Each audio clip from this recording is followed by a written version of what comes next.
এখন দেখুন আমি বানাবো পিঠা, তার জন্য দিয়ে দিচ্ছি একটা এলাচ, একটা দারচিনি, একটা তেজপাতা। আমি গুড় দিয়ে পিঠা বানাবো, তার জন্য দেখুন দিয়ে দিচ্ছি গুড়গুলো।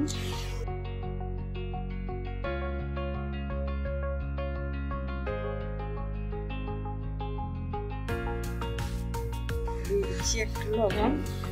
ভালো করে ফুটিয়ে নিয়ে দেখুন এবার আমি দিয়ে দিচ্ছি চালের গুঁড়িটা। এটা একদম শুকনো চালের গুঁড়ি।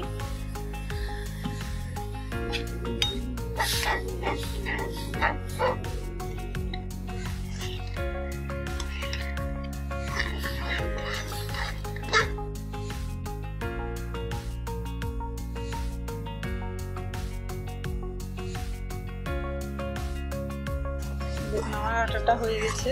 এবার আমি নামিয়ে এটাকে ঠান্ডা করে ভালো করে কষিয়ে নেব।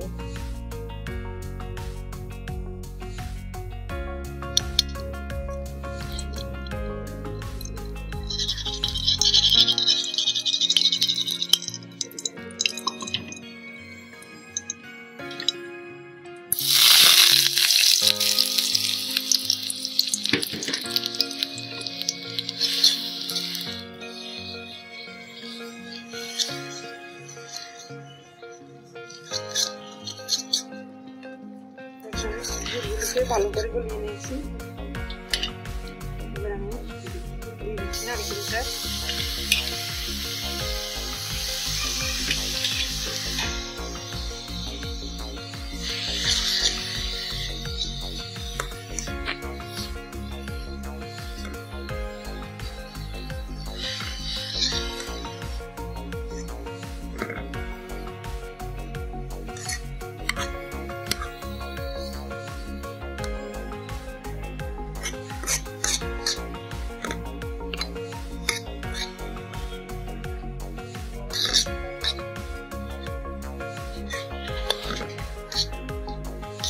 দেখুন হয়ে গেছে আমার নারকেল আর গুড় ভাজাটা। এবার আমি নামিয়ে ফেলবো।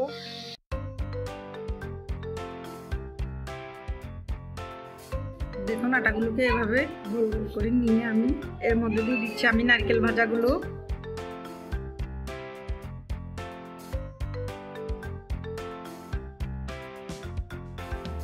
তারপরে দেখুন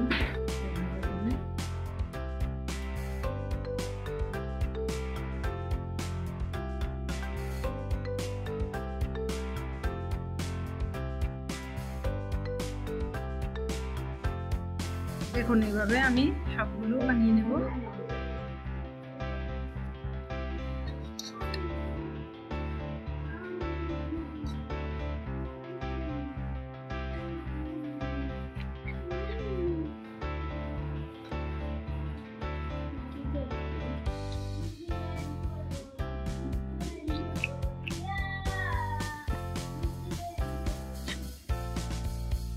দেখুন এভাবে আমি সবগুলো গোল গোল করে নেব। এভাবে আমি সবগুলো গোল করে নেব। দেখুন আমি সবগুলো পিঠে এখানে নিয়ে নিয়েছি। এবার আমি ভাপ দিয়ে নেব। দেখুন এখানে আমি পানিটা সিদ্ধ বসিয়ে দিয়েছি। দিয়ে দিয়েছি মাঝখানে একটা নারকেলের মালা, তারপরে দিয়ে দিচ্ছি একটা স্ট্যান্ড। এবার আমি দিয়েছি পিঠার ঝাঁসটা বসিয়ে দিয়েছি। দিয়ে দেখুন ঢাকনা দিয়ে বসিয়ে দিয়েছি ভাপে। আমি 30 মিনিটের মতো ভাপ দেবো। দেখুন পিঠাগুলো সিদ্ধ হয়ে গেছে। এবার আমি নামিয়ে নেব।